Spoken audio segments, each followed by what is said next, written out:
देश की सच्चाई, सच छुपने नहीं देंगे। देश की सच्चाई देखने वाले दर्शकों को आदाब। दोस्तों, मेरा निरंतर ये प्रयास रहता है कि सच्चाई को जमीन से उठाकर पूरे देशवासियों के सामने परोसा जाए। आप प्रायः यह सुनते होंगे कि भारत को स्वतंत्र हुए आज 72-73 वर्ष हो चुके हैं और इन 73 वर्षों में भारतीय संविधान में जो बाबा साहब अम्बेडकर ने मौलिक अधिकार दे रखे हैं, सबों के अधिकार है।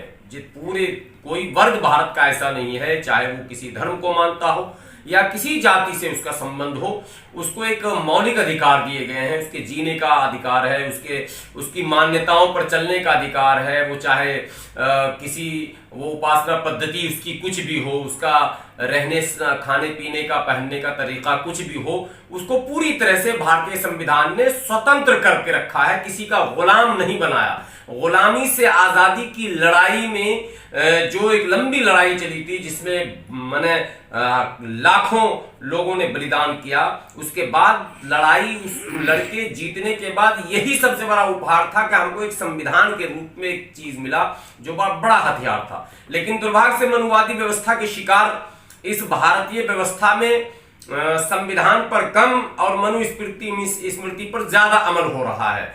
आप प्राय सुन रहे होंगे, कभी गुजरात में घोड़ी पर चढ़ने पर दलितों की हत्या हो गई, मोच रखने पर दलितों को मार दिया गया।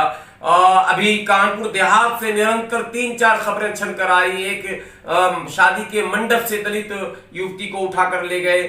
लेकिन ये सारी खबरें सिर्फ सोशल मीडिया पर आती हैं। ये सारी खबरें छोटे मोटे अखबारों में छपती है। बड़े बड़े अखबार, the Hindu, Times of India, Asian Age और इस तरह से हिंदुस्तान टाइम्स, भारत टाइम्स और अमर उजाला, इस तरह के अखबारों में अखबारों की सुर्खी नहीं बन पाती है ये खबर। और मेन स्ट्रीम मीडिया जो इलेक्ट्रॉनिक चैनल है, उसने तो कसम खा रखा है कि हिंदू मुस्लिम शब्द के अलावा हमें कोई दूसरा शब्द इस्तेमाल ही नहीं करना है। और अगर दुर्भाग्य से किसी कारणवश तमाम मेहनत के बाद भी हिंदू मुस्लिम शब्द न मिल पाए तो उसको हिंदू सिख, हिंदू ईसाई, हिंदू बुद्ध कर देंगे, लेकिन हिंदू को मरकज में रखेंगे।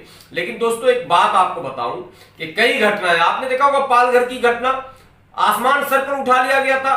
पालघर में अगर किसी संत की हत्या हुई तो हत्यारे पर जो धारा लगेगा वो 302, और अगर किसी गरीब की हत्या हुई तो भारतीय संविधान तो ये कहता है कि तब भी 302।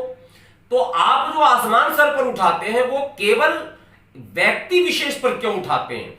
हत्या तो हत्या है, अपराध तो अपराध है, लूट तो लूट है, जुल्म तो जुल्म है, अत्याचार तो अत्याचार है। उसको जातिगत परिभाषित क्यों करते हैं आप? धर्मगत परिभाषित क्यों करते हैं? आज जो एक सच्चाई आपको दिखाऊंगा और स्वयं प्रीत का बयान आपको सुनाऊंगा, वो है यूपी के गोंडा से दिल दहलाने वाली खबर, जिसमें भाई संदीप अम्बेडकर हैं जो दलित समाज से आते हैं। उनके घर पर 30 दबंग मनुवादियों ने, ब्राह्मणों ने हमला किया और उनके घर पर लूटपाट मचाया, उनकी भरपूर पिटाई की, उनकी मां की पिटाई की, उनकी बहनी की पिटाई की और घर में छोटे छोटे बच्चों की पिटाई की, मारकर उनको घायल कर दिया। लेकिन इससे बड़ा दुर्भाग्य है कि इसकी शिकायत स्थानीय थाने में नहीं लिखी जा रही है। दबंगों के खिलाफ रिपोर्ट नहीं लिखा जा रहा। मुझे याद है प्रतापगढ़ की एक घटना थी जब 376 का मामला था और 15 दिनों तक दलितों के साथ जो है यह घटना घटी थी और दबंगों के खिलाफ, मनुवादियों के खिलाफ, अपर कास्ट के खिलाफ FIR नहीं लिखा जा रहा था। तो मसला यह नहीं है कि अपराध क्यों होता। अपराध कोई भी करे वो अपराधी है, लेकिन अपराधियों को सजा देने में क्यों हिचकिचाती है पुलिस? उसमें क्यों जाति और धर्म ढूंढती है पुलिस? और ये मीडिया उस समय मुंह में दही क्यों जमा लेती है जब उसे यह पता चलता है कि अपराधी अमुक जाति का है, तो उसको बचाना जरूरी है। इसलिए इसको एक्सपोज करने के लिए देश की सच्चाई आपके सामने आया है। आइए देखिए स्वयं पीड़ित क्या कह रहा है, आप सुने और देखें और आप सबको ज्यादा से ज्यादा इसको शेयर करें और ये कोशिश करें कि अपराधी को, जो बेलगाम अपराधी है, उस पर कानूनी शिकंजा कसा जाए। नमस्कार, जैसे मेरा नाम संदीप कुमार है और गोंडा जिला उत्तर प्रदेश का रहने वाला हूँ। कल 12 तारीख को 12 मई को हमारे यहाँ 30 ब्राह्मणों ने हमला बोला, जिसमें आप हमको देख रहे हैं हम पूर्ण रूप से घायल हैं। सर पे सरिया लगा हुआ है, सर पे सरिया है और ये देख लीजिए ब्लड, ये खून है, पीछे भी खून है, पीछे ज्यादा वो हो ये खून देख लीजिए, ये खून है। और देखिए ये खून, और हमारे पूरे परिवार को इधर हमारी मम्मी है, इनको मारे हैं, ये बेहोशी हालत में इनको मारे हैं, ये घायल हैं। और उधर ये हमारी भांजी है, ये हमारी भांजी है। हम लोग दलित परिवार से हैं और ये लोग ब्राह्मण जो मारे हैं वो ब्राह्मण हैं। और इतना वो लोग खौफ मचा दिए 30 लोगों ने, खूब अंदर घर में तोड़ फोड़। हमारा जो है सिविल सर्विस की तैयारी कर रहे थे उसकी किताबें उठा ले गए हैं, काफी किताबें उठा ले गए हैं। घर में रखा हुआ जेवरात पैसा सब उठा ले गए हैं, मारे खूब हैं। तो सरकार से यही अनुरोध है कि सरकार इन पे कार्रवाई करे, इन पे हरिजन एक्ट SC ST एक्ट को कायम करे, लगवाए। नहीं ऐसे इस सरकार में तो ऐसे ही रह जाएगा, क्योंकि हम चाहते हैं, हमें न्याय चाहिए, हमें राजनीति नहीं, हमें न्याय चाहिए। देखिए ये हम देख लीजिए, हमको पूर्ण रूप से कैसे घायल हैं, ये आप देख रहे हैं। देखिए इधर ब्लड लगा हुआ है, ये है, और ये देखिए ये अपने सर में लगाए थे। ये देखिए सब ब्लड से भीगा हुआ है, सब ये ब्लड से भीगा हुआ है, अपने सर में लगाए थे। ये ब्लड से भीगा हुआ है पूरा, ये भीगा हुआ है। ठीक है, तो इसको वायरल करें आप लोग, धन्यवाद। आपने देखा, सुना, पीड़ित की जुबानी सारी बात सुनी आपने।